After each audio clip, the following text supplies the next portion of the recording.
Well, hello there, and welcome to this tutorial. Today, I would like to talk about drawing Night Furies, which have to be absolutely one of the most adorable types of dragons ever in the entire world. So that's why I'm doing this today, because they're so cute, and I want to draw one, and hopefully my process can help you along as well. So today I'll go through a real-time process of me drawing a Night Fury, and then I'll go through a few sped up versions of some Night Furies that I drew just to reiterate the process and how I draw them in different poses.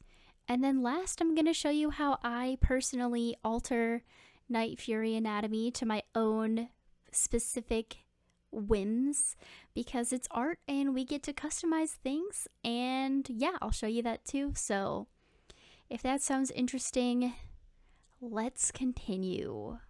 Okay, so here is where I draw Night Fury step by step. I start with a flattened oval for the head because flat head, and then a short curve for the neck into a more substantial oval for the chest. And then I draw a curve atop the chest circle to make the back and tail. I know he doesn't look like much now, but I swear he will become a Night Fury eventually.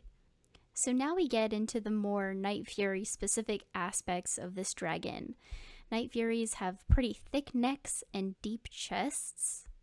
And then the body tapers towards the tail, but the tail is not significantly thinner than the hip area, so both the hips and tail are thinner than the shoulders, but the tail isn't a lot thinner than the hips, like a dog's tail is a lot thinner than its hip area. So that's something I like to keep in mind as well. The overall shape you get is like this thick head, neck, shoulder area, and then you taper towards the hips and tail. It's a nice shape. Basically, don't be afraid to go chunky. They're cuter when they're chunky. I think the worst thing that you could do is have a Night Fury that's too skinny, because then he won't be as cute. So there you go. Make him a chunk.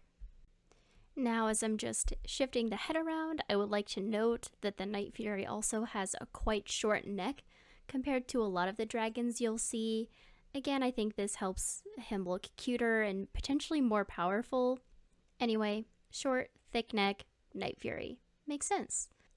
The next thing I do is draw the legs. So canon Night Fury anatomy is pretty different from how I usually draw my dragon's legs.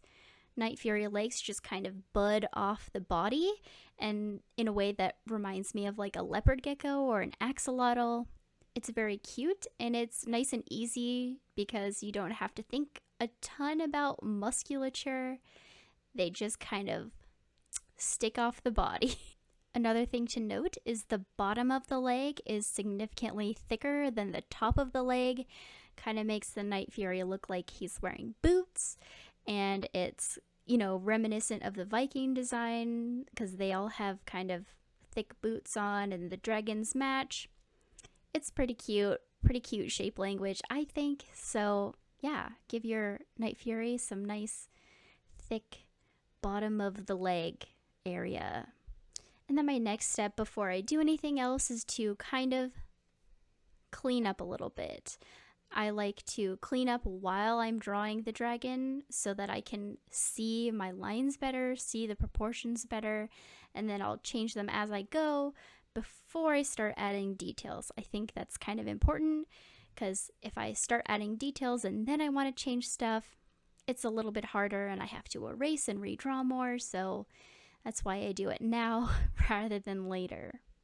So while I'm kind of looking at what I've done and adjusting things, I'll make a couple notes.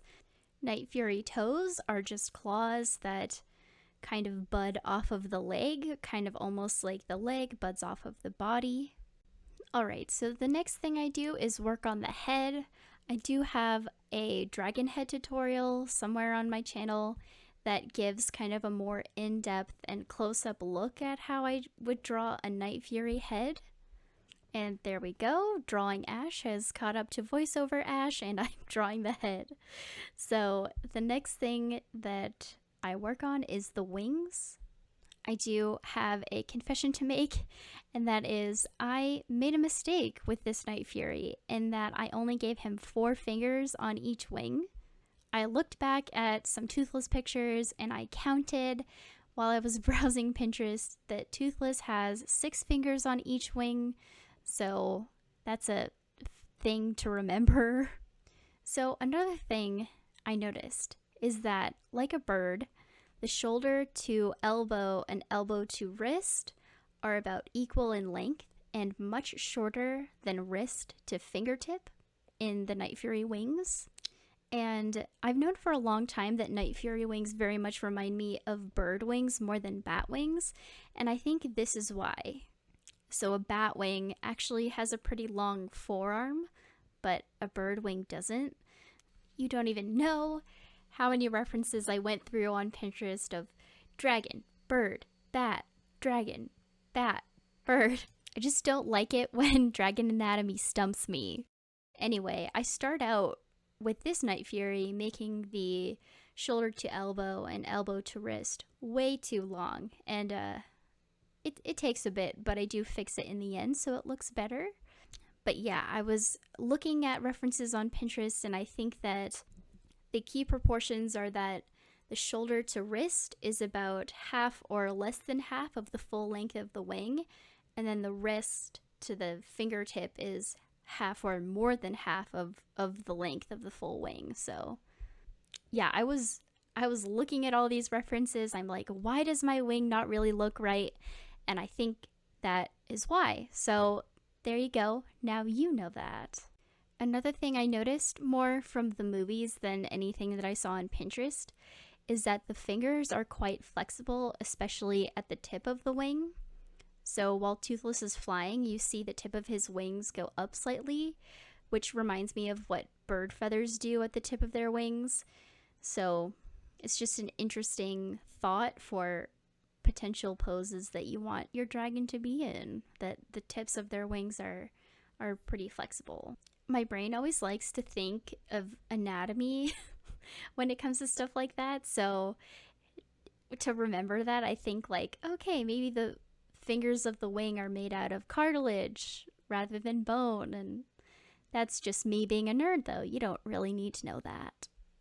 So after I spend quite a while fixing the wing, again, I should have just looked up references and I would have figured out what I was doing wrong a little bit faster, but apparently that wasn't on my mind that day. So I'll just say that the next thing I do is work on the face a little bit.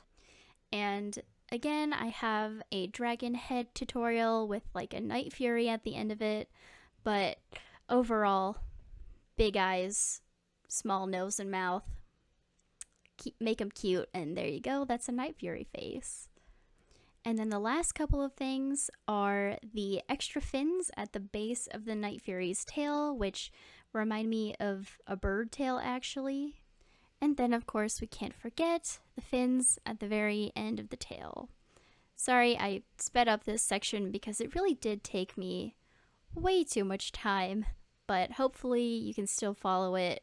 Or, you can always like pause the video, slow it down, all that jazz.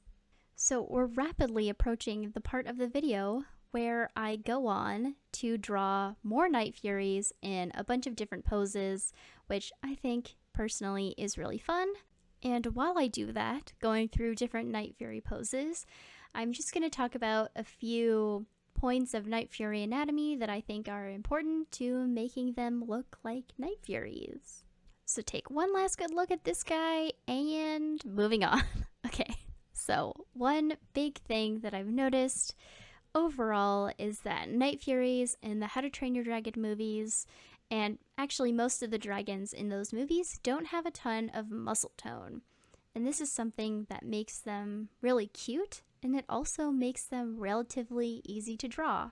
It goes by pretty fast, but you can see I'm sketching out this Night Fury and I just kind of, draw buds for arms and, nubs for toes. And it's really fun, and you don't have to know a lot about quadruped anatomy to draw these dragons, and it's just is really nice.